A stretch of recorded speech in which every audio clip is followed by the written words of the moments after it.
enfermidades. Bom, pessoal, muito boa noite a todos novamente. É um prazer poder realizar essa palestra hoje aqui para vocês. É um tema interessante e que tenho certeza é muito difícil de ser encontrado, né, nas semanas acadêmicas, nos eventos de uma forma geral. Quando a gente pensou num título ou num tema para apresentação aqui nesse evento, no Conexão Aquicultura, a gente pensou num tema assim bem que trouxesse assim curiosidade, né, para vocês que trabalham no ramo ou que vão trabalhar no ramo da aquicultura em geral, tá? Não é algo que a gente vê todo dia, né, um processo de necrópsia, de coleta de material em rã. É algo que eu espero que aconteça cada vez mais, né? A gente não tem muito a cultura da difusão desse tipo de conhecimento, né, no meio aquícola em geral, e à medida que a gente vai vendo que esse tipo de atividade passa a ser mais comum, isso dá para a gente uma segurança maior de poder iniciar um processo de criação e ou orientar alguém no sentido de, né, trabalhar com um processo de criação mais seguro. A título de apresentação, eu sou professor aqui na Universidade Federal do Paraná, no campus de Palotina, né, fica na região oeste do Paraná. A minha formação é em medicina veterinária. Eu fiz um mestrado na área de patologia animal, com rãs, né, na área de patologia veterinária com rãs, e no doutorado eu trabalhei na área de processamento tecnológico de produtos de origem animal. Trabalhei com rã também, mas enfim, com pescado em geral, né? Iniciei a minha carreira na área de extensão rural. Foi muito interessante, inclusive, ver a última palestra ontem, né, do William, que foi meu ex-aluno aqui. Iniciei a minha carreira, então, na FIPESC, na Fundação de Pesca do Estado do Rio, atendendo produtores de rã por todo o estado, né? E alguns anos depois, eu iniciei a minha carreira como docente em algumas faculdades particulares no Rio, de veterinária e de zootecnia, e no ano de 2009, eu ingressei aqui na UFPR, né, via concurso público, e até hoje sou professor de algumas disciplinas, e uma delas é a ranicultura, tá? Então, vamos lá. Então, como a gente já falou, se tiverem alguma pergunta ao longo da apresentação, fiquem à vontade, tá? Eu tracei um objetivo único, né, pretendo ser bem objetivo e direto aí na explanação. Tem que me controlar com o tempo, né? Meus alunos que estão presentes aqui sabem que se deixar eu falo bastante, mas vou cumprir aí o nosso tempo, né, para a gente poder terminar e depois ter também a palestra do João, que já está aqui assistindo, com certeza também vai ser muito bom. Nosso objetivo único, então, é conhecer os pré-requisitos para coleta e envio de material para diagnóstico de enfermidades em rãs, tá?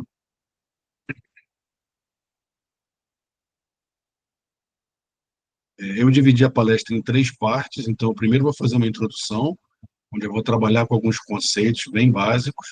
Depois a gente vai entrar, de fato, no processo de necrópsia e de coleta de material em geral, né, que vai ser gerado a partir da necrópsia para a gente poder realizar o diagnóstico das enfermidades em rã. E, no final, a gente tece algumas considerações finais. Eu vou abordar bastante as referências que eu utilizei para essa palestra, que são, na verdade, os nossos guias quando a gente pensa em diagnóstico, em coleta de material, né, para enfermidades em animais aquáticos em geral. Nós temos, por sorte, né, já temos hoje esses guias. Quando eu comecei a trabalhar, a gente não tinha esses guias. Inclusive, o primeiro programa de sanidade animal que a gente trabalhou no Brasil foi o extinto Programa Nacional de Sanidade de Animais Aquáticos, PNSAA, e ele foi substituído em 2009 ali com a criação do Programa Aquicultura com Sanidade, né, que é o programa que a gente tem ainda vigente. Na verdade, a partir de 2009, né, com a criação do Ministério, que antes era uma secretaria especial da presidência, com a criação do Ministério da Pesca e Aquicultura, a gente teve, então, a criação também desse programa que até hoje está vigente, que é o Aquacultura com Sanidade. E a rã faz parte desse contexto, né? Bom, para a gente começar a falar de necrópsia, né, ou necropsia, a gente vai abordar aí alguns temas importantes, tá? Eu, como sempre, gosto de trazer algumas definições, né? Então, o que seria, né? Por que eu escolhi esse tema aí de necrópsia em rãs, né, em coleta de material? Eu gosto muito das referências do dicionário Michaelis, é um dicionário online, né, do grupo UOL. E quando eu fui procurar a definição para necropsia ou necrópsia, ele automaticamente direcionou para a definição de autópsia. Eu, particularmente, não gosto muito de utilizar esse termo. Já vi, inclusive, não tem muito tempo, um colega veterinário numa palestra falando que ele prefere o termo autópsia porque ele considera menos agressivo, menos impactante para quem vai assistir, de repente, uma palestra, né, uma aula, enfim. Bom, eu acho que o processo em si, ele é um processo invasivo, né? Mesmo que a gente já tenha um animal morto, eu não vejo a necessidade de ter que fazer esse tipo de adaptação. Até porque, como a gente está vendo aí na definição, o termo autópsia, primeiro que aparece, seria um exame de si mesmo, né? Então, na minha opinião de patologista, inclusive, fica bem esquisito, né, eu falar autópsia. Mas a segunda definição, né, seria uma definição comum aos dois termos, para mim ela é uma definição muito interessante. Exame minucioso de um cadáver, né? E aí eu faço uma pausa. Para animais aquáticos, que todos nós que estudamos um pouco sabemos como esses animais têm principalmente em termos de perecibilidade, né? Quando a gente fala do pescado, a gente sabe que o pescado é um grupo de animais que vai dar origem a produtos, né? Altamente perecíveis. Quando a gente tem um animal já morto e a gente pretende fazer um exame desse animal já morto, desse cadáver, pode ser que a gente já tenha nesse cadáver várias alterações, que a gente chama de alterações cadavéricas, que podem, de alguma forma, mascarar ou até impedir uma análise mais minuciosa, uma análise mais precisa daquilo que a gente está fazendo. Sim, aves, por exemplo, né? São animais homeotérmicos, a gente geralmente não faz necrópsia de animais mortos, né? E aí claro, eu estou falando mais de criações zootécnicas, como o frango, por exemplo, né? Não quer dizer que uma ave silvestre não vá fazer uma necrópsia, claro que sim, mas pensando, por exemplo, numa cadeia produtiva como o frango, a gente também dá preferência a não fazer um exame de um animal já morto, né? Essas alterações cadavéricas podem comprometer o resultado desse exame. Então, a gente também vai seguir esse mesmo padrão quando a gente fala em animais aquáticos. De preferência, nós vamos coletar animais nas propriedades, né, nos criatórios comerciais, ainda vivos, mas que apresentem sinais clínicos de alguma enfermidade, de alguma anormalidade. Tá? O que seriam os sinais clínicos? Seriam aqueles sinais que os animais apresentam, que o animal, de alguma forma, vai mostrar para a gente que existe alguma alteração presente nele, né? A gente vai conseguir identificar, por meio desses sinais, que alguma coisa não está correta. Tá? Por isso o termo sinais clínicos. A gente evita, né, não é correto utilizar o termo sintoma, porque sintoma vem de sentido, né? Está relacionado à questão do sentido. E é claro que o animal sente alguma coisa quando ele não está normal, né? Ele pode sentir uma dor, ele pode sentir um incômodo, mas nós humanos não temos a sensação. Então, o que nós identificamos são os sinais clínicos, é o termo correto quando a gente fala em exames em animais, né? Então, o animal ele vai evidenciar algum tipo de sinal clínico, eu vou perceber esse sinal clínico, vou coletar esse animal e vou encaminhar ele para um exame, né? No nosso caso hoje aqui, o exame de necrópsia ou necropsia. Esse animal, então, ele chega vivo. Se ele chega vivo, eu preciso eutanasiar esse animal, né? Eu não uso também o termo sacrifício, porque sacrifício envolve dor, e quando a gente realiza uma eutanásia, a gente inicialmente anestesia o animal para que a gente possa depois matá-lo. Tá? Esse animal, então, após ser morto, a gente vai iniciar o processo, o exame de necrópsia. Tá? Então, pegando um pouco essa segunda definição, a gente, de fato, vai fazer um exame num cadáver, né? Só que eu não vou receber esse animal já morto, tá? É importante que eu receba esse animal vivo com os sinais clínicos daquilo que eu pretendo identificar, que eu pretendo pesquisar, tá? E aí, só para continuar a definição do Michaelis, né? Exame, então, minucioso de um cadáver, realizado por profissional médico especializado, no nosso caso, médico veterinário, por se tratar de um animal, com o objetivo de detectar a causa e o momento da morte, para estudos médicos ou decisão judicial, necrópsia, necroscopia. O fato desse exame poder ser realizado por outro profissional não há problema, desde que a gente tenha a presença de um médico veterinário principalmente pela questão da eutanásia, né? A eutanásia é um procedimento que é médico. Então, o correto do ponto de vista ético e das normas brasileiras é que a eutanásia seja feita por um médico veterinário. Tá? O exame em si ele não precisa ser feito pelo veterinário, mas é bom que o veterinário esteja presente, né? Principalmente para o procedimento de eutanásia. Aí, no caso, é requerida essa presença. Tá? Bom, quando é que ela é indicada? Quando é que a gente vai fazer a necrópsia? Por que que a gente vai fazer essa necrópsia, né? Quando há suspeita de uma enfermidade. A gente não vai fazer uma necrópsia no animal à toa, né? Para que que eu vou eutanasiar um animal, né, sem nenhum motivo, tá? Geralmente, né, a gente vai, principalmente pensando no ambiente de criação comercial, né, e quando a gente tem perdas de animais, como os animais, quando tem mortalidade, eu vou procurar nessa necrópsia algum tipo de agente que seja o causador dessa enfermidade e, obviamente, que a minha suspeita ou a minha preocupação maior sempre vai estar voltada para animais, para organismos que sejam parasitas, né? Então, um parasita em si, né, um verme, ou um micro-organismo como uma bactéria, um vírus, um fungo, né, um protozoário, que possa ser aquele agente causal, aquele agente causador daquela enfermidade. Aí a gente tem que fazer um paralelo muito importante. Por isso que eu coloquei algumas imagens diferentes para vocês, né? Então a gente está vendo na imagem, por exemplo, ali de animais aquáticos, uma tilápia. A tilápia é um animal criado comercialmente, né? Não quer dizer que a gente não possa ter um criadouro caseiro, alguma coisa que não tenha finalidade comercial. Mas eu botei logo ao lado um peixe-palhaço, né? E é claro que o peixe-palhaço também pode ser criado comercialmente. Para aquela unidade, aquela empresa ou aquela instituição que cria o peixe-palhaço em grande volume, em grande escala para vender, é uma criação comercial. Mas o que eu quero chamar a atenção para vocês é que a necrópsia, quando a gente, como eu defini antes para vocês, né, eu vou coletar um animal de um ambiente, de um criatório comercial, vou trazer ele vivo para o laboratório, vou eutanasiar e vou realizar a necrópsia. Isso é um procedimento normal quando a gente fala em criatório comercial. Mas quando eu falo num ambiente doméstico, num animal que é um pet, né?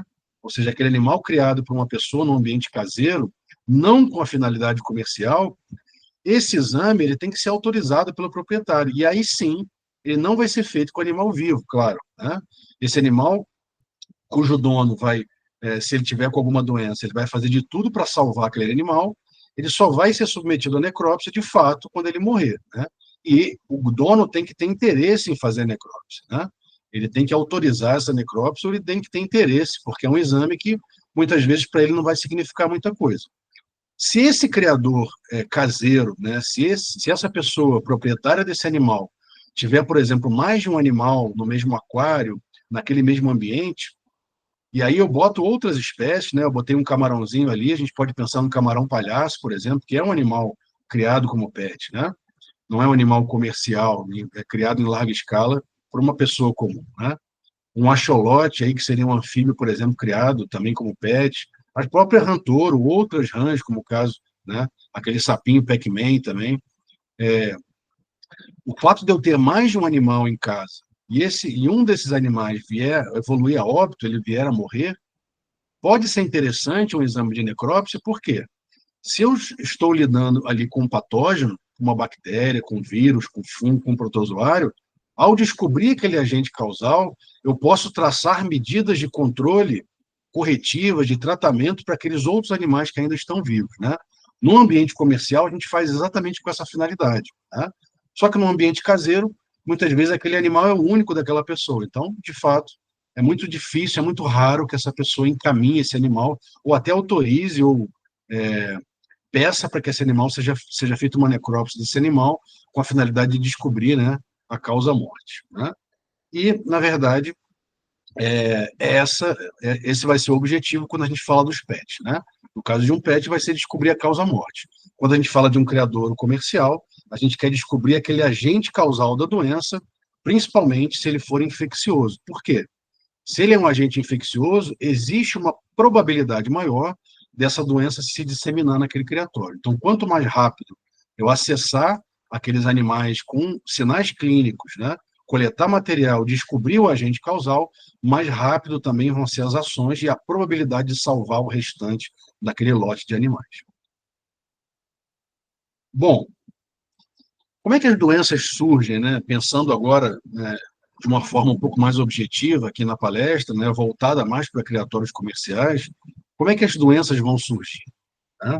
Então, nos criatórios comerciais, assim como no meio ambiente, né, nós temos um equilíbrio entre os agentes, né? Ou seja, o meio ambiente ele é uma das pontas dessa nossa tríade ou triângulo epidemiológico. Se ele não tiver, se não ocorrer nenhuma alteração brusca nesse ambiente, né, uma mudança climática, a ocorrência de uma chuva, um calor excessivo, uma frente fria, né, se não ocorrer nenhuma mudança muito brusca nesse ambiente, ele vai se manter em equilíbrio, né, com os animais que estão sendo criados ali. As rãs, então, a gente, né, como o nosso foco aqui é rã, onde ela está enquadrada ali na palavrinha chamada hospedeiro, né? Então, as rãs são os hospedeiros, e os agentes, muitas vezes infecciosos, né, que estão presentes no ambiente de criação, caso não ocorra um desequilíbrio ambiental, eles também vão estar ali convivendo com o nosso hospedeiro, com a nossa rã, e também desfrutando daquelas condições ambientais de forma normal, né? Só que a gente sabe que existem muitas vezes fatores que vão desestabilizar esse equilíbrio ambiental. Que fatores são esses? Eu coloquei alguns aí para ilustrar. É claro que a gente não consegue nunca esgotar a quantidade toda de fatores desestabilizantes, mas vamos pensar em alguns, né? Problemas em relação à qualidade de água. São problemas corriqueiros. Eles acontecem no dia a dia de um criatório comercial.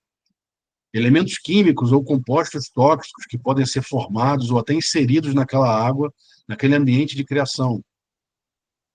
Uma temperatura, né, que mudou de forma brusca, ou ela mudou, né, ela chegou a um patamar fora daquela zona, daquela faixa de conforto, daquela espécie que está sendo criada. Da mesma forma que a temperatura, o pH, né, o pH, cada espécie tem o seu pH ótimo, né? Ele pode se tornar muito ácido ou muito alcalino para aquela espécie, também saindo da sua zona ou faixa de conforto. Uma falta de oxigenação. O oxigênio é um parâmetro de qualidade que ele está diretamente ligado a bem-estar, né? Imaginem se nós vivêssemos num ambiente com pouco oxigênio, né? A gente ia ter uma falta de ar constante, isso ia com certeza nos trazer transtorno, né? Ia trazer uma inquietude, ia levar a gente a esse processo de estresse que a gente está vendo aí no final. E no caso da RAM, por exemplo, ela sendo criada em ambientes com atrito, né, muito grande, aí um piso, por exemplo, com um cimento muito áspero, né, ou qualquer outro fator físico agressor, uma rede que a gente passa constantemente para fazer uma biometria, por exemplo. Esses fatores estressores, eles afetam o sistema imunológico dos animais, provocando uma imunossupressão, né? Esse sistema imunológico vai passar a funcionar não com a mesma eficácia que ele se apresentava anteriormente. E com isso, aquele agente infeccioso que está presente no ambiente de criação, e aí é muito interessante que a gente fale isso, porque o fato de eu ir para um ambiente de criação e encontrar um agente infeccioso não significa que existe doença naquele criatório, né? Então, por exemplo, eu vou numa propriedade, isolo lá uma bactéria lá, como o Streptococcus, por exemplo, né? O Streptococcus agalacti, que a gente sabe que é um causador de enfermidades aí aquícolas. O fato de eu encontrar essa bactéria não significa que existe doença instalada naquele criatório, né? Esse agente, ele tem que ter invadido o organismo de um animal e, à medida que ele invadiu esse organismo, ele começa a se multiplicar e, com essa multiplicação desse agente, a gente começa a ver uma manifestação clínica, que são os sinais clínicos, aí a gente pode dizer que existe uma doença franca, né? Uma doença de fato acontecendo. Então, com esses fatores desestabilizantes do meio, esses agentes ali presentes, eles têm uma oportunidade de invadir esse organismo, né, de passar pela barreira imunológica, talvez a pele, que é a primeira barreira, se essa pele, por exemplo, ela não tiver mais íntegra, né, ele penetra, então, o organismo desse animal, e aí ele pode vir, né, a provocar uma enfermidade. Então, isso é um quadro muito comum que a gente vê nos criatórios, né? A gente tem que lembrar que esses agentes ali presentes, eles também eles estão lutando pela sobrevivência, né? Então, o ambiente favorável para eles faz com que eles se mantenham ali presentes.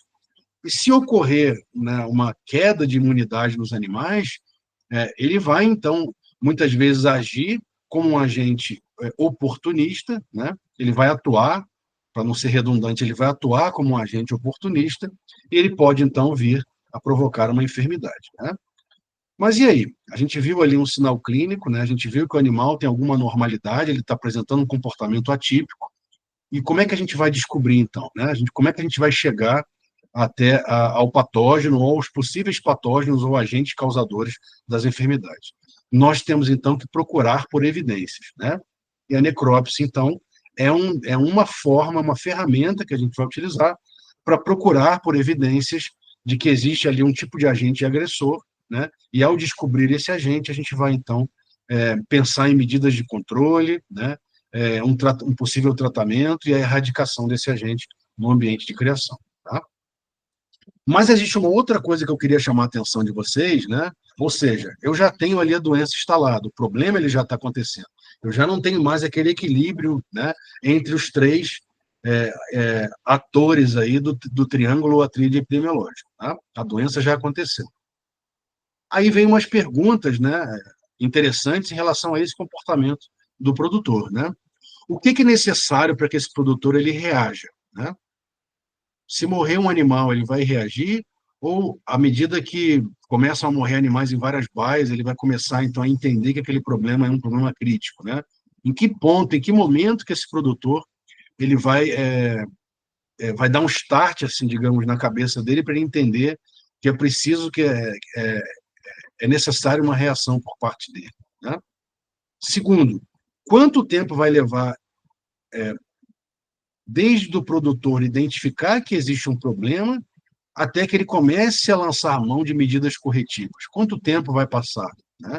É importante a gente ter uma noção dessa janela de tempo entre o início dos problemas e o momento em que isso vai começar a ser corrigido, né? Que medidas vão ser tomadas, né? Esse produtor ele vai isolar os animais, mas vai manter os animais no mesmo ambiente de criação, como muitas vezes a gente vê. A gente chega num ranário e tem lá a famosa baia hospital, né? E tem gente que incentiva que isso seja feito, né? Será que essa é a melhor medida? Eu ter uma baia, um local para acumular os animais doentes? Caso eu tenha essa baia hospital, esse local, será que não seria melhor eu ter, né, um local específico para fazer isso e não colocar esse animal simplesmente, ou esses animais numa baia contígua, né, lado a lado, com outras baias, com animais ali é, visivelmente, pelo menos, sadios, né? E qual o passo a passo que esse produtor vai fazer, né, desde o momento que ele identificou até que ele comece a tomar as medidas corretivas ou que ele comece a ter algum tipo de ação proativa em relação ao que está acontecendo. Tá? Então, essa é uma pergunta interessante. Esse passo a passo, ele tem que ser desenhado pelo produtor. Se o produtor ele não tem um acompanhamento técnico, e o ideal é que ele tenha um acompanhamento técnico, ele tem que ter pelo menos uma ideia desse passo a passo. Né? Aí, eu fiz uma cópia fiz um print, né, dessa página do Ministério da Saúde, que são os chamados planos de contingência, que nós temos, por exemplo, em doenças infecto-contagiosas em pessoas, né? Esse mesmo tipo de plano de contingência, ele também tem que ser traçado quando a gente fala em sanidade animal, né? Esse produtor, ele tem alguma rotina de encaminhamento de animais para algum laboratório? Antes de pensar nisso, né? Quando esse produtor se instalou e começou a criar rãs, ele já sabia que se quando desse algum problema, para onde ele ia encaminhar animais? Será que ele fez mais ou menos essa novela, ele traçou esse panorama na cabeça dele? Isso é muito importante. E é óbvio que é uma pergunta que, se a gente fizer para a grande maioria, se não para 100% dos produtores, é bem capaz de eles dizerem que eles nunca pensaram nisso, né? Então, quando a gente tem uma propriedade instalada numa região, é importante que aquele produtor já saiba quem ele vai contactar no momento de emergência, né? Eu recebi, há 2 semanas atrás, uma mensagem por WhatsApp de um produtor do interior de São Paulo com um problema de mortalidade. Eu falei, olha, você está muito mais perto do Instituto de Pesca, é para lá que você tem que, é com eles que você tem que fazer contato e encaminhar os animais, né? Não era isso que o produtor queria escutar. Ele queria que eu encaminhasse para ele alguma solução mágica, né? Aquele tratamento que serve para tudo, né? Pessoal, isso não existe, tá? A gente precisa receber os animais, fazer um exame clínico completo e encaminhar, né? E proceder ali uma necrópsia para coletar material e realmente ter uma noção completa do quadro, né, daquilo que está acontecendo. Tá? Então, a situação de emergência não é aquele momento em que o produtor ele vai ter que procurar por telefones, por pessoas que possam ajudá-lo. Isso já tinha que ter sido traçado antes. Né? É isso que a gente chama de plano de contingência. A gente não pode esperar o problema acontecer para que a gente saiba qual rota, qual caminho que a gente vai seguir. Tá? E isso, para vocês que trabalham com outros animais, imaginem, né, produtores de peixe, de camarão, de rã, de qualquer outro tipo de organismo aquático, se esses produtores já têm uma rota traçada para quando acontecer um problema, eles saberem o que fazer. Tá? Quando o produtor já tem uma rotina de encaminhamento de material, é muito melhor, porque ele já sabe quem contactar, né? Ele sabe muitas vezes quanto ele vai gastar com esses exames, o tempo que ele vai levar para que esse animal chegue ainda vivo nesse laboratório, né? Enfim, é importante que isso já seja traçado muito antes. Naquele momento de emergência, é muito mais difícil. Né? Bom, como é que a gente faz, então, a coleta e envio de material para exames? Né? Nós temos um manual que foi criado pelo Ministério da Pesca e Aquicultura, que é o Manual do Renaqua. Né? Ele foi criado com a finalidade de instruir, justamente de mostrar o passo a passo que tem que ser feito para que esse material possa ser coletado e encaminhado para uma análise. Mesmo não sendo uma análise oficial, né, é claro que esse laboratório, perdão, esse manual, ele fala das análises oficiais que são feitas hoje muito mais pelo Ministério da Agricultura, né, nos laboratórios referenciais, como o Lanagro, por exemplo, em Pedro Leopoldo, em Minas Gerais. Na verdade, é o único laboratório que a gente ficou oficial hoje. A rede Renaqua, ela começou funcionando com alguns laboratórios em regiões estratégicas do país, mas hoje tudo está concentrado no laboratório de Pedro Leopoldo, em Minas. Né? Então, esse manual, por mais que ele seja mais voltado para peixes, né, não é o que está dito no título dele, mas ele basicamente é voltado para peixe, muitas das coisas que estão presentes no manual a gente pode extrapolar para a área de rãs também. Tá? Então, uma das áreas que está prevista no manual é a questão da biossegurança na coleta, ou seja, nós humanos nos protegendo nesse momento da coleta e como a gente deve fazer a remessa desse material, né, a preservação desse material e a remessa dele, seja por correio ou de alguma outra forma, para que ele chegue no laboratório tanto oficial como no laboratório comum. Tá?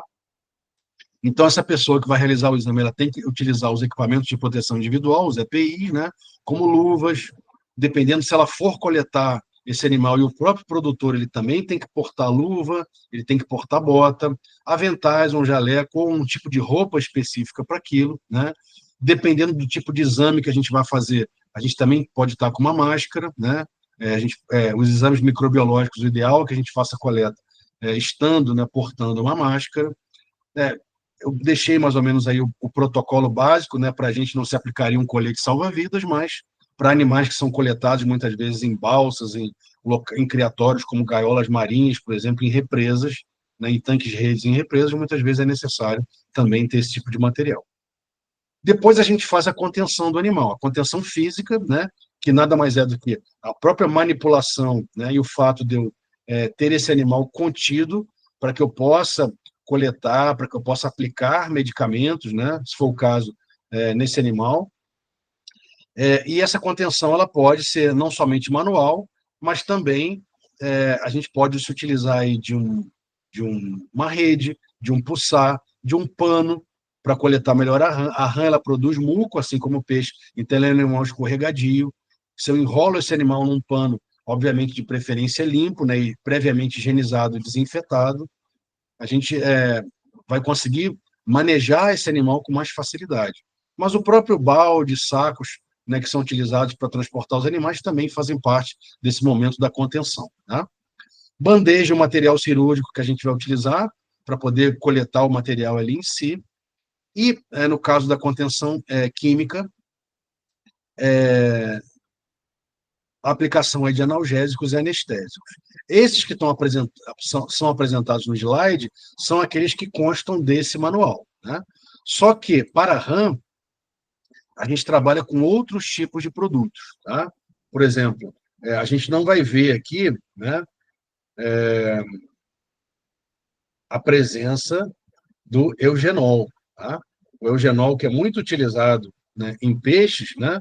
Como a gente vê aqui que é o óleo de cravo, a gente não vai ver ele com uma aplicação, pelo menos indicada para rãs, tá?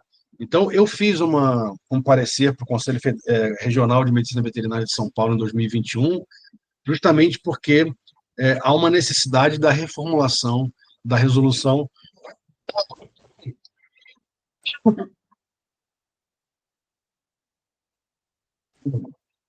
a resolução de número 1000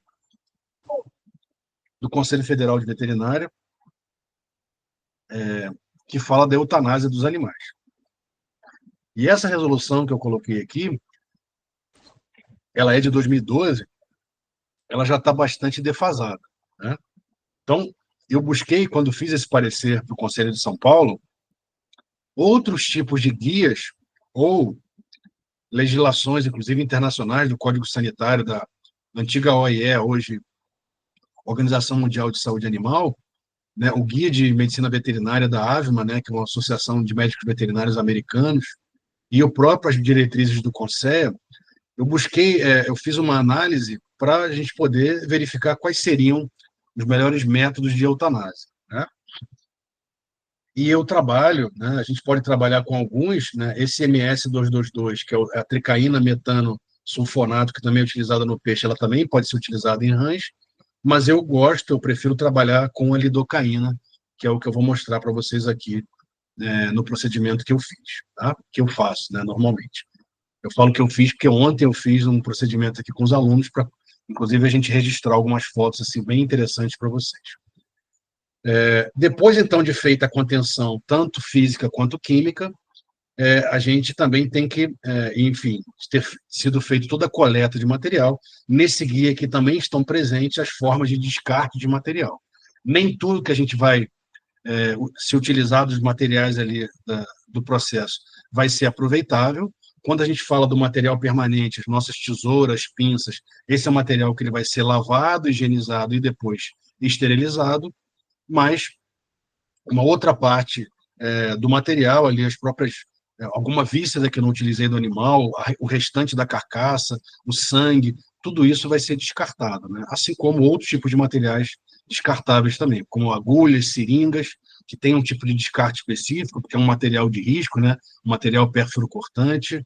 É, esse material biológico ali, o que sobra da carcaça, tem que ter um destino também. Isso pode ser feito a partir disso, um tratamento ali aplicando Cical, pode ser feita uma incineração, que seria o mais adequado. Esse material ele pode ser encaminhado para uma empresa especializada, né, que vai fazer o tratamento e o descarte correto desse material, que é um material típico, como a gente fala, tipo lixo hospitalar, né? E essas amostras que a gente vai encaminhar para o laboratório, elas têm que ser corretamente também identificadas, tá? Nesse manual, constam alguns formulários. E nesse formulário a gente vai ter informações importantes de identificação e rastreabilidade, não só da propriedade, mas das próprias amostras que são encaminhadas para análise, né? E alguns desses padrões apresentados ali, como o Form-IN e o Form-CON, né, que são os formulários específicos utilizados pelos laboratórios oficiais, tá? Então, esse formulário padrão ele está ali dentro desse manual. Eu vou depois deixar essas referências para vocês, que vocês vão poder coletar, né, baixar esse material com facilidade também da internet. Nós aqui na universidade, né, na verdade, desde que eu faço necrópsia, quando eu ainda era estudante, a gente utiliza uma ficha de necrópsia que também traz as informações que a gente vê nessa ficha do manual, tá? Então, basicamente, nessa ficha a gente tem um campo de identificação, onde a gente vai colocar as informações do produtor, muitas vezes georreferenciadas para facilitar também um futuro estudo epidemiológico, né, ou algum tipo de contenção que a gente tem que fazer naquela região onde foi encontrado, por exemplo, um patógeno de notificação obrigatória, né? Isso é importante. Informações básicas do animal, a espécie, o peso, o sexo, o estado geral desse animal, se ele apresentava um score corporal bom, se ele estava magro, se ele estava raquítico, se ele tinha algum tipo de sinal ali que seria importante ser identificado e registrado na ficha, né? E aí a gente começa, então, a proceder com o exame, né? Antes mesmo de fazer a necrópsia, a gente faz um exame externo do animal, né? Antes mesmo de fazer a contenção química, justamente para a gente poder avaliar o comportamento desse animal antes de aplicar nele um anestésico. Porque depois de aplicado o anestésico, a gente sabe que esse animal não vai apresentar o mesmo padrão, né, que a gente espera. Ele já vai apresentar um padrão ali típico de um animal que foi anestesiado e já não tem a mesma sensibilidade, né? Os seus órgãos ali, a sua sensibilidade de alguma forma já foi alterada, tá? A gente começa então por um exame externo, né? Verificando todo é, todo o corpo do animal, se existem feridas, né? Se existe, por exemplo, ali a presença de um ectoparasita, se tem alguma coisa que seja digna de nota, alguma coisa que seja digna da gente anotar, da gente fazer, né, um registro nessa nossa ficha. E depois de procedido, então, o exame externo, a gente faz a contenção química e procede ao exame interno, que de fato vai ser a nossa necrópsia. Tá? Lembrando que, se eu tiver suspeita de uma doença infecto-contagiosa, e eu estiver ali preparado para fazer coleta de material para cultivo microbiano, eu tenho que saber como eu vou abrir, como eu vou manipular esse animal. Tá? Por quê? Vamos imaginar, por exemplo, que eu queira fazer uma coleta de material cerebral. Eu não posso proceder, por exemplo, como a gente viu aqui, nesse momento de contenção aqui, com uma concussão cerebral. Né? Por quê? Se eu faço ali uma concussão cerebral, por exemplo, com a penetração de um dado cativo, né, que vai penetrar no cérebro do animal e vai destruir esse cérebro para torná-lo insensível, e aí eu poder, então, fazer o exame de fato, se eu destruir esse cérebro, como é que eu vou coletar depois ele para fazer o exame microbiológico, né? Além do que eu posso, ao destruir o cérebro, né, como eu vou fazer a penetração de uma de um com um material perfurante de fora para dentro, eu posso provocar a contaminação desse cérebro. Então, se eu contamino, eu já vou, de alguma forma, poder provocar algum tipo de alteração negativa nesse meu cultivo microbiano. Tá? Então, eu tenho que ter cuidado, quando eu vou fazer essa coleta, pensando no exame microbiano, de que maneiras eu vou abordar esse animal anteriormente. Tá? Aqui eu coloquei uma imagem bem típica, né, de um laboratório preparado, com um papel ali e panos, né, para evitar do animal escorregar. Algumas placas de Petri aqui, algumas sem meio de cultura, para a gente fazer, por exemplo, a coleta de um parasita, né? Lâminas para que a gente possa, por exemplo, fazer um esfregaço da pele, da região externa do animal, ou até um imprint de um órgão, né? Um material cirúrgico, luvas, né? Papel toalha aqui, a gente poderia colocar também algodão, né? Frascos aqui, como, por exemplo, Becker, para coleta de material. Isso aqui foi o material que a gente utilizou na necrópsia, que eu fiz com alguns alunos ontem, né, para poder fazer essa palestra hoje para vocês aqui. Então, eu ainda tinha aqui um álcool 70, o anestésico que eu utilizei aqui da marca Bravette, né, que foi a lidocaína 2%. Nós aplicamos, então, depois vocês vão ver, 0,5 ml, né, no forame magno das rãs. Aqui, frascos com formol a 10% para coleta de material. Barbante, pode ser necessário para a gente amarrar alguma víscera oca, né, por exemplo, como o conjunto aí do trato gastrointestinal. Seringas e agulhas para fazer a aplicação desse material, né? Um raio de bicicleta, que a gente utiliza muito, quem trabalha com necrópsia em rã, já deve ter visto esse tipo de material aqui, que a gente compra de um ciclo, né, ou consegue obter de um ciclo. Geralmente a gente pede, eles fornecem, às vezes até sem cobrar. Esse raio de bicicleta a gente utiliza como o que a gente chama de espinhalador. Ele vai entrar dentro da medula do animal, destruindo essa medula e fazendo com que esse animal ele fique completamente imóvel, né, depois da contenção química, auxiliando a gente no próprio exame. Tá? Então, tesouras, pinça dente de rato, pinças anatômicas, né, tesouras de diferentes tamanhos, né, e réguas para a gente poder medir o tamanho de alguns órgãos para verificar se existe alteração em relação ao tamanho. É muito importante esse exame em alguns órgãos especificamente falando. Aqui, então, um pouco da contenção química. Eu estou exemplificando nessa foto aqui, eu peguei a pinça só para mostrar para vocês que depois, se a gente pega essa pinça e vai seguindo aqui ela no crânio do animal, tem um ponto em que essa pinça vai afundar, né? Assim que acaba o crânio, ela afunda. Essa região é a região onde está o forame magno, né? que é um espaço entre o final do crânio e o início da coluna, tá? É nesse local que a gente vai fazer a aplicação do anestésico. É esse local, pelo menos, que eu tenho de preferência para fazer a aplicação do anestésico, porque a resposta ela é imediata, em questão de 2, 3 segundos a gente já vê a resposta do animal, tá? Então a gente faz a aplicação aqui com a seringa, né, e a agulha, com a lidocaína 2%, né, como eu falei para vocês, em torno de 0,5.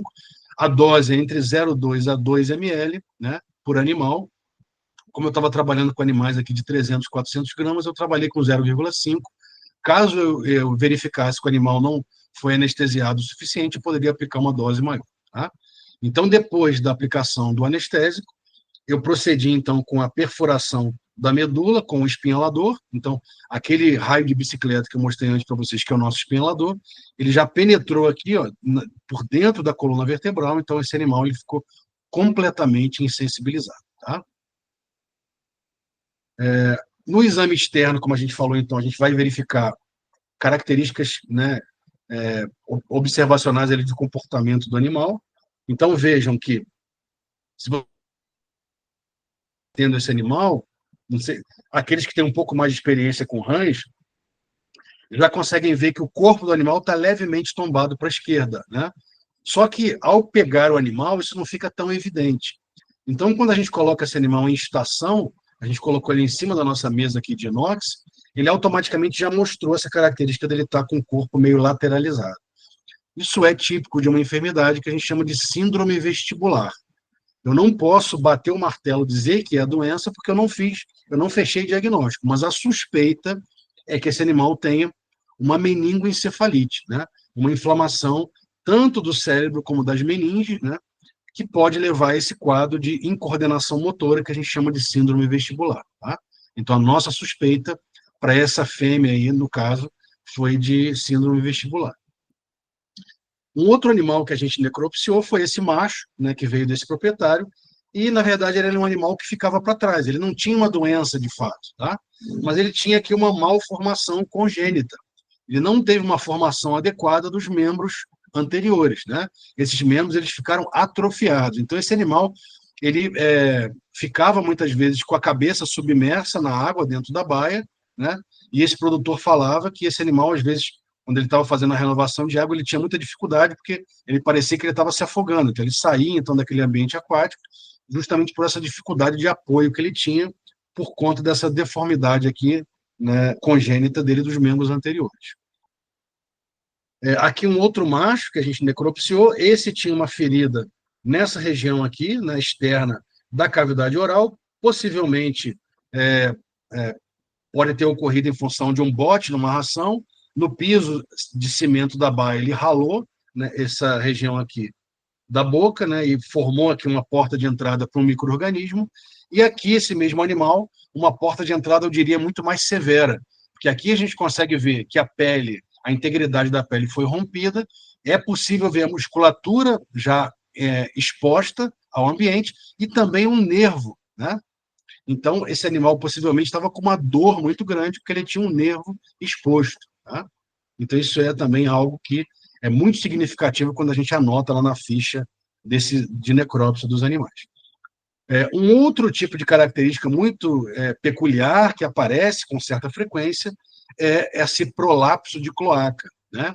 Que eu até coloquei essa imagem maior para vocês verem o tamanho da porção intestinal que prolabou ali do animal, né? Prolapsou. Então, uma porção maior de intestino grosso, mas também uma porção de intestino delgado, né? E virando aqui esse outro animal nessa outra imagem, a gente consegue ver que ela já está com uma coloração típica de um tecido que já necrosou, que a gente tem morte tecidual ou morte celular. Eu não posso afirmar que é necrose macroscopicamente, né? A olho nu. Mas, ao realizar um exame histopatológico, a gente vai verificar ali possivelmente morte celular, morte tecidual, e eu vou comprovar que aqui existia, então, um ponto de necrose nesse intestino. Quando já existe a necrose, esse animal ele não vai se recuperar, porque esse tecido necrosado, esse intestino, ele vai permitir depois a passagem de bactérias para dentro da cavidade celomática e vai ocorrer ali, então, uma septicemia, que seria uma infecção generalizada, né? Esse animal vai certamente evoluir a óbito. Quando essa prolapso de cloaca ele é bem pequeno, ele é bem simples, a gente consegue voltar com a cloaca para a posição inicial. Tá? Um outro exame que a gente faz ainda externo, apesar de ser de uma cavidade, mas a gente chama de exame externo, é o exame da cavidade oral. Né?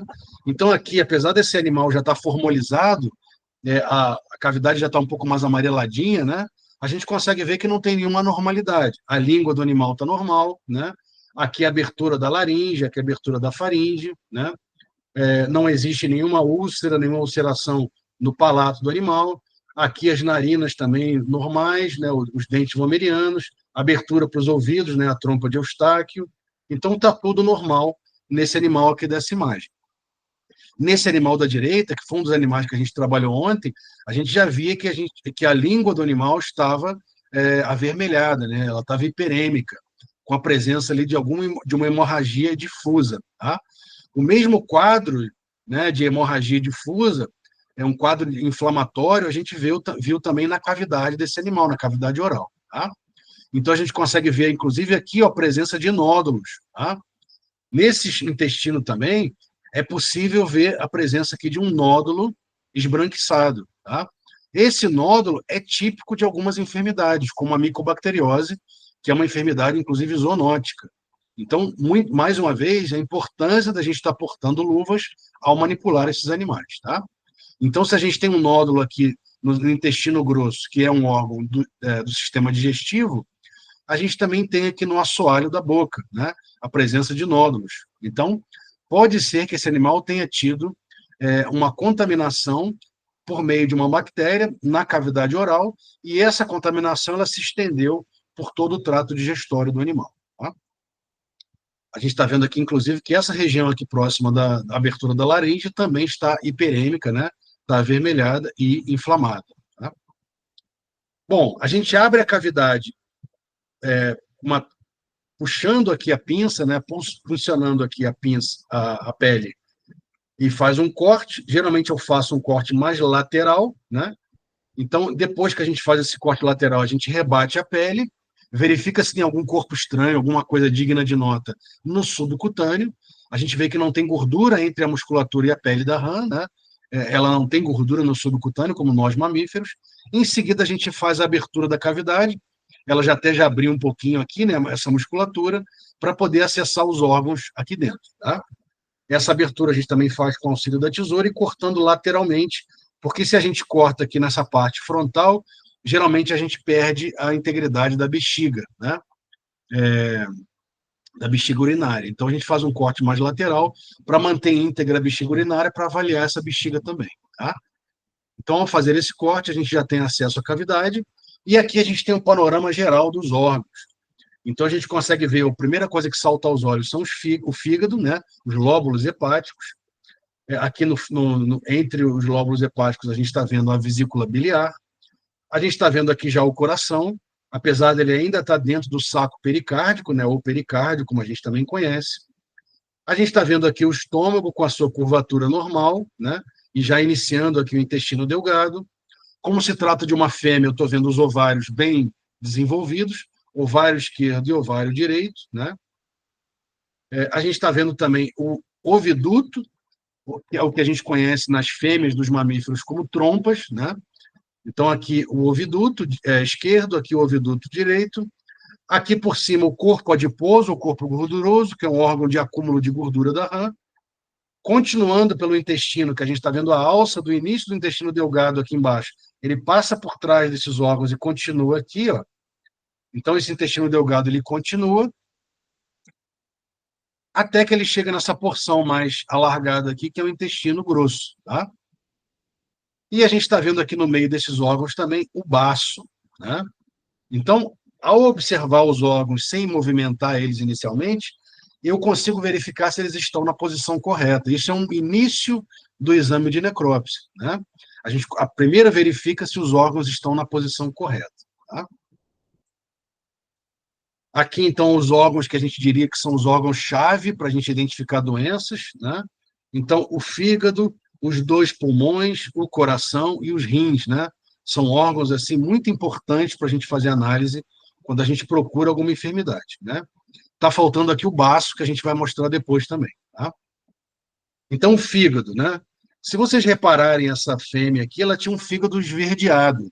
Muita gente, quando bate o olho nesse fígado, acredita que esse fígado ele tem algum tipo de alteração, por ele não estar na sua coloração típica, que é aquela coloração mais vinho, né? Mais para um vinho, para um pardo, né? Só que a fêmea da Rantoro, quando ela está em estágio de maturação gonadal, com esses ovários bem desenvolvidos, ela apresenta uma modificação de coloração de fígado, e isso é fisiológico, tá? Não existe qualquer problema nessa alteração de cor. Então, aqui a gente vê um fígado com uma coloração mais típica, né? Esse foi retirado de um macho, é normal, mas se eu verifico um fígado mais esverdeado, ele está presente numa fêmea com seus ovários bem desenvolvidos, isso não é patológico, tá? Isso é normal. Aqui a gente tem sim um fígado hipocorado, né? Um fígado com uma coloração mais branda. Esse fígado foi retirado de um macho, então ele não deveria ter essa coloração. Isso aqui tem que ser verificado na histopatologia. A gente vai fragmentar esse fígado, vai confeccionar lâminas histológicas e vai verificar se existe aqui algum tipo de rarefação em termos celular ou algum outro tipo de alteração que seja importante aí do ponto de vista anatômico e patológico, né? Aqui a gente está vendo um fígado retirado de um animal com aquela presença dos nódulos típicos de micobacteriose. Eu não posso ainda aqui afirmar que seja micobacteriose, mas eu posso sugerir que existe ali uma suspeita, né, de que esse animal esteja acometido de micobacteriose. Tá? Aqui é um animal que a gente tirou o baço, ele estava de tamanho normal, 1 centímetro, né? Ele tem essa característica, ele parece um grãozinho de feijão, sem alterações de cor, de formato, né? E aqui um baço que, apesar dele ter 1 centímetro de tamanho, ele já está mais, ele já cresceu, ele está aumentado de tamanho. Então, isso aqui a gente chama de esplenomegalia, né? Seria um aumento do baço. O baço, como é um órgão importante, um órgão imune importante, quando esse animal está enfrentando um desafio imunológico, caso exista ali, por exemplo, a presença dessa bactéria, que é o Mycobacterium, ele vai estar aumentado de tamanho porque ele está produzindo mais células imunes, né? Então, esse é um aumento fisiológico. Esse é uma resposta fisiológica a um processo infeccioso. E, mais uma vez, como a gente já tinha visto no intestino, na boca e no fígado, esse animal apresentou também nódulos típicos de micobacteriose no baço, né? O baço é um dos principais órgãos que a gente avalia na necrópsia, tá? Aqui um outro animal, aquele machinho com o braço atrofiado, né? Um fígado de coloração também atípica, que a gente precisa fazer uma lâmina histológica e identificar, né, o que tem de atípico nessa coloração. Pode ser algum tipo de afecção específica do fígado, até porque os outros órgãos estavam de coloração normal.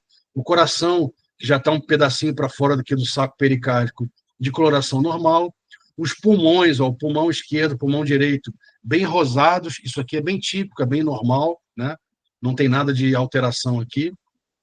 Aqui o corpo adiposo dele, que também foi retirado, também de coloração normal, ele pode ser desde um amarelo claro até um amarelo um pouco mais intenso. Aqui o testículo, né?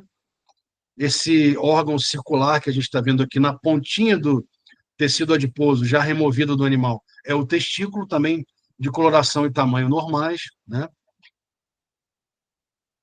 O rim, né, como a gente já falou, é um órgão de eleição para a gente retirar na necrópsia.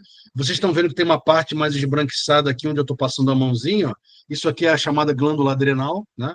Ela fica juntamente ali do rim, então quando a gente coleta ele para o exame histopatológico, a gente também vai avaliar a glândula adrenal. Aqui esse pulmão, que apesar de ter uma coloração rósea, que é normal, ele já está cortado, porque a gente já tinha cortado para colocar ele no formol. A gente cortou, então, o pulmão, mas vejam que ele apresenta aqui umas vesículas, né? E a gente tem que avaliar o que aconteceu para o animal apresentar essas vesículas no pulmão, tá? Isso aqui também tem que ser melhor investigado. Aqui um coração normal, né? Com a sua base aqui, né? O coração das rãs, ele é um coração tricavitário. A gente também fez coleta do cérebro, que é uma coleta um pouco mais difícil, né? Então a gente vê aqui os hemisférios cerebrais, né?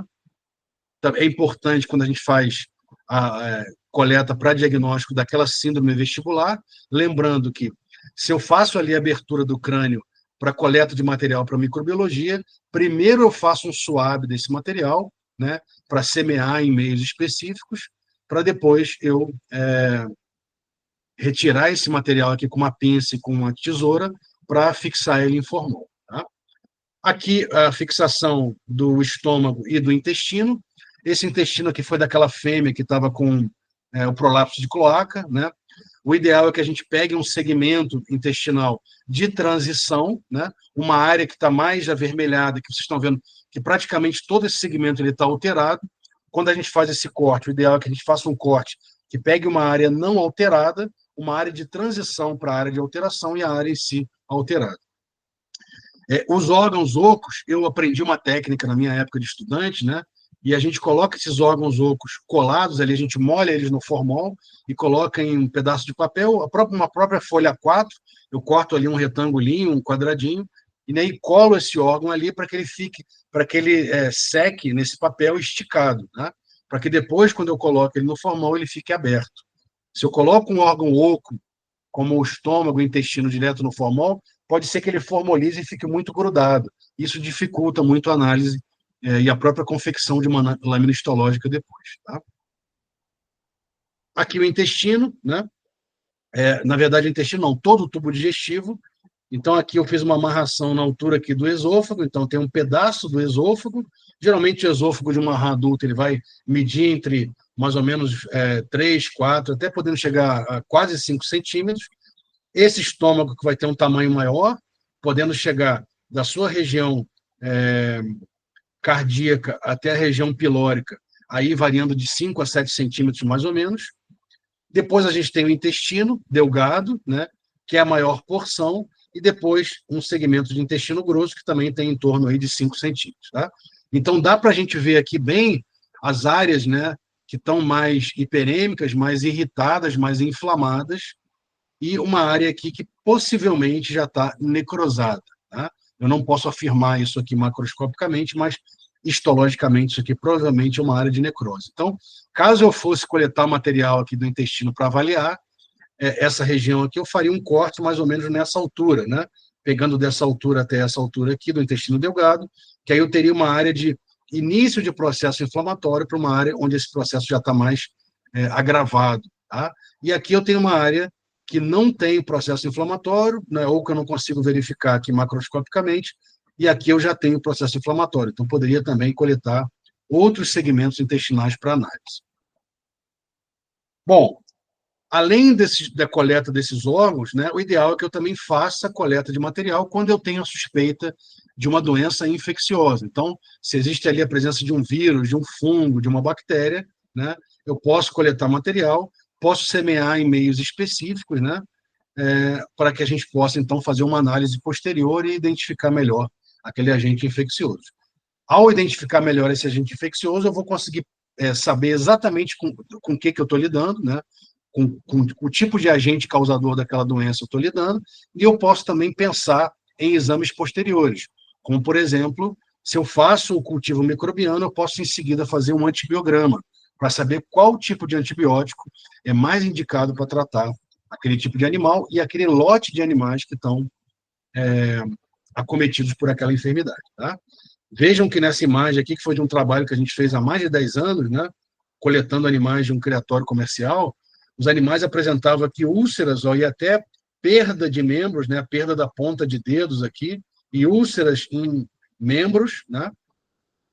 Então, a gente fez coleta aqui, esses animais também apresentavam síndrome vestibular, igual a gente mostrou anteriormente aí, né, o animal, né, com essa incoordenação motora para um dos lados, e a gente, então, procedeu coleta para trazer para a universidade, a gente fez a coleta no criador e trouxe para a universidade para fazer os exames aqui, né? Nesse caso aqui, a gente identificou a bactéria Edwardziella, né? A gente não chegou à espécie, mas a gente identificou o gênero, né, que no caso, na época, era Edwardziella. Também podemos coletar sangue, né? Aproveitando o ensejo da necrópsia, a gente pode fazer, não como esse técnico aqui que já tem uma perícia, ele está fazendo uma punção intracardíaca de um animal sem abrir a cavidade, né? mas como eu estou fazendo a abertura da cavidade, eu posso diretamente puncionar o coração e fazer também uma punção intracardíaca direta, retirando uma grande quantidade de sangue. Lembrando que a RAM, mesmo após morta, o coração ele segue batendo, né? Então é fácil fazer essa coleta durante a necrópsia, tá? Aqui um outro tipo de coleta que eu vi recentemente para a identificação de hanavírus, tá? Então foi feito ali um corte numa veia, na artéria facial, e fez-se ali uma coleta de apenas uma gotícula de sangue para examinação de hanavírus, tá? Hoje em dia já existem vários tipos de exames, tem até uma corrente, né, da patologia clínica que trabalha com exames com uma gota única de sangue. A tendência futuramente é essa, né? A gente não tem que ir para o laboratório, como a gente geralmente faz, e coleta aqueles vários tubos de sangue. A tendência é que a gente faça, numa única gota de sangue, todos os exames necessários, tá? O, o futuro, né, indica para a gente que esse geralmente vai ser um dos caminhos possíveis. Então, para a gente já finalizar, que eu já vi que eu estou em cima aqui do meu tempo, nós temos, então, como guias manuais que foram criados pelo Ministério da Agricultura, né, que tem o programa Agricultura com Sanidade, que a gente falou para vocês, que é um programa vigente. Tá? Então, aqui a gente tem um programa, um manual que é feito para produtores e um manual que é feito para técnicos. Tá? O manual de técnico ele é um pouco maior, ele tem um pouco mais de informação. Mas mesmo no manual de produtores, vejam que tem aqui uma orientação em relação à doença de diagnóstico, de forma que os produtores saibam um passo a passo de como ele tem que fazer a coleta para envio de material para laboratório. Tá? E aí tem aqui os sinais que podem ser observados: nadar errático, deformidades, exoftalmia, que é aquela projeção do globo ocular, né? Presença de úlceras, que seriam feridas ali, né, na própria pele, né, do animal, alteração de comportamento, presença de ectoparasitas. Então, existe no site do Ministério da Agricultura a lista das doenças de notificação obrigatória, que é claro que o produtor talvez não saiba identificar, mas o técnico que vai atender esse produtor, né, ao verificar essa lista e seguindo aquilo que está no manual do técnico, pode coletar esse material de forma mais assertiva e encaminhar ele para os órgãos, os laboratórios oficiais. Tá? Lembrando que quando a gente está diante de uma doença de notificação obrigatória, nós temos a obrigação de notificar o serviço veterinário oficial de que aquela doença ali, de aquele agente infeccioso foi encontrado, tá? Justamente para que o Ministério possa fazer um plano de contingência e um estudo epidemiológico mais aprofundado e possa controlar aquela enfermidade antes que ela ganhe uma dimensão muito grande e ela fuja do controle, podendo, inclusive, criar barreiras comerciais contra o nosso país. Tá? Aqui algumas informações desse guia relativas à questão da biosseguridade, né? Então, isso auxilia o produtor a criar o seu próprio plano de biosseguridade. É algo que o produtor, ao ler essa cartilha, ele pode elaborar aquele plano para não, como eu falei anteriormente, para em cima da hora, na emergência, ele não sabe o que fazer, mas ele já tinha que ter tido um plano, né? Nós, quando vamos atender um produtor, é bom que a gente oriente esse produtor a criar um plano de biosseguridade, tá? E aqui um pouco do sumário, né, do nosso manual para técnicos, frisando justamente a questão da notificação, né? Como a gente deve fazer a notificação dessas doenças aí, que são chamadas de notificação obrigatória, tá? Aqui um fluxo de investigação e de notificação do Ministério da Agricultura, né? É um fluxo bem complexo, está presente no manual, né? Enfim, não é o objetivo nosso hoje aqui mostrar como é que esse fluxo ele se dá, mas vocês, depois tendo acesso ao material, que eu vou deixar já com a equipe aqui da Acqui Júnior, vocês podem consultar e verificar como é feita essa notificação aí das doenças de notificação obrigatória. Então, aqui os dois manuais e o manual de coleta que eu utilizei basicamente para fazer, para elaborar aqui a palestra. Tá? Eu vi que não tem uma pergunta agora que acabou de surgir do João, né? Mas já de antemão agradeço a atenção de vocês e mais uma vez o convite da Acqui Júnior para proferir a palestra e fico à disposição para críticas, dúvidas e sugestões que vocês tenham em relação ao tema. O João aqui está perguntando se existe algum tipo de equipamento, tecnologia ou medida, né, como, por exemplo, o rodolúvio na área de contenção de enfermidades que existe em outros países, que ainda não é utilizado no Brasil. Sim, João. Nesse plano de biosseguridade que a gente encontra aqui no manual, a gente vai ter aqui algumas medidas que têm que existir, né? Ó, quais são as espécies cultivadas? Faça um esquema sobre o seu estabelecimento, inclua construções, sistema de cultivo, locais de entrada e saída da propriedade e relacione com o fluxo de trabalho. Então, é interessante que a gente tenha rodolúvio, é interessante que a gente tenha pé-dilúvio, é interessante que a gente tenha N medidas, pias, né, lavatórios para acesso ao ambiente de criação, bem como as salas, né, onde a gente realiza esses exames, né? Toda aquela bancada, o material que a gente vai utilizar, ele tem que ser previamente esterilizado, né? Para que a gente possa fazer análise e coleta de material sem comprometer análises futuras, né? Como a própria coleta de sangue e, por exemplo, um exame microbiológico. Tá? Ok. Respondi? Se não, me diz aí, João.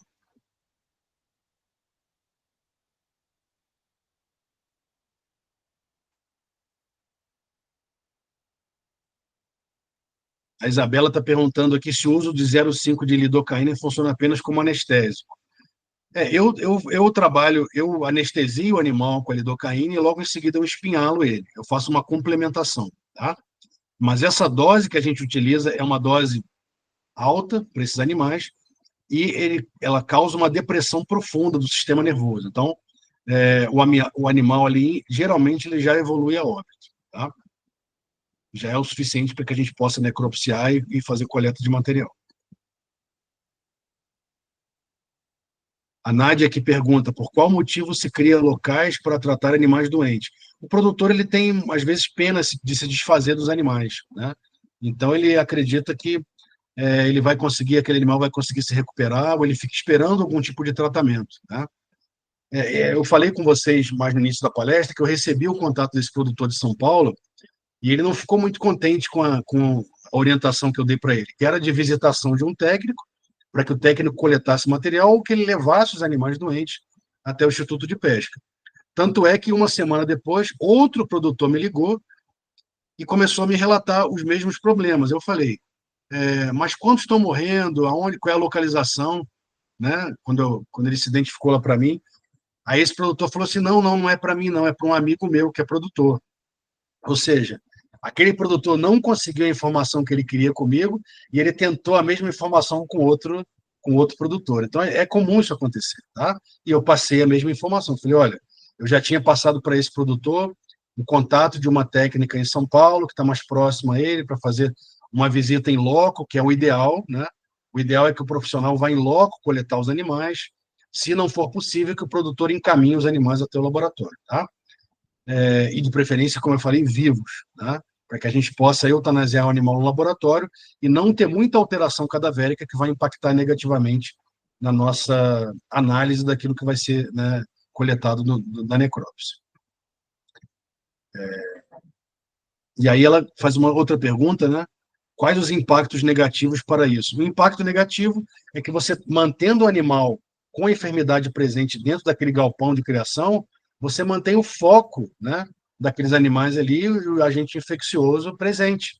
Então, se você rapidamente tivesse eliminado os animais com aqueles sinais, a gente tivesse feito um exame para descobrir o que é, retirado todos os animais com sinais clínicos, a gente talvez não tivesse que fazer mais nada. Os outros animais, né, não precisariam ser tratados, ou, enfim, a gente não ia ter, por exemplo, mais mortalidade. Ao manter uma baia hospital dentro do ranário, você mantém uma grande possibilidade de contágio dos outros animais, e aí, ao invés daquele produtor perder 10, 20 animais, ele vai perder 5 mil, 10 mil, 20 mil, como eu já vi acontecer algumas vezes.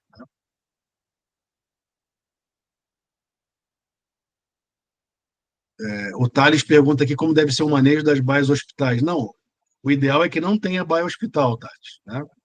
O ideal é que a gente faça análise, entenda e chegue à causa-morte, né, ou agente causal daqueles sinais clínicos que a gente está observando, e aí, caso seja economicamente viável, a gente faça um tratamento, tá?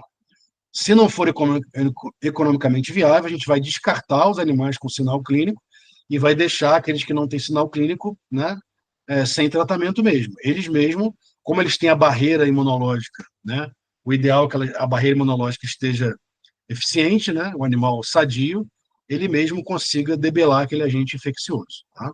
Não há necessidade de fazer um tratamento.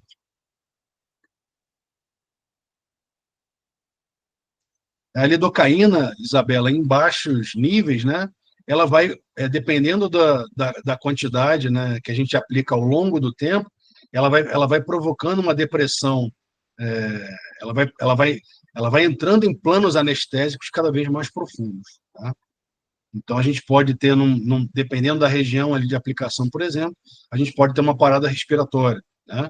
Como eu fiz uma aplicação ali na altura do forame magno, daquela região em seguida, né, seguindo o corpo do animal, dando sequência ali à medula, né, aquela região toda do animal ali, ela praticamente ficou insensibilizada. Então, a gente provoca, muitas vezes, uma parada respiratória.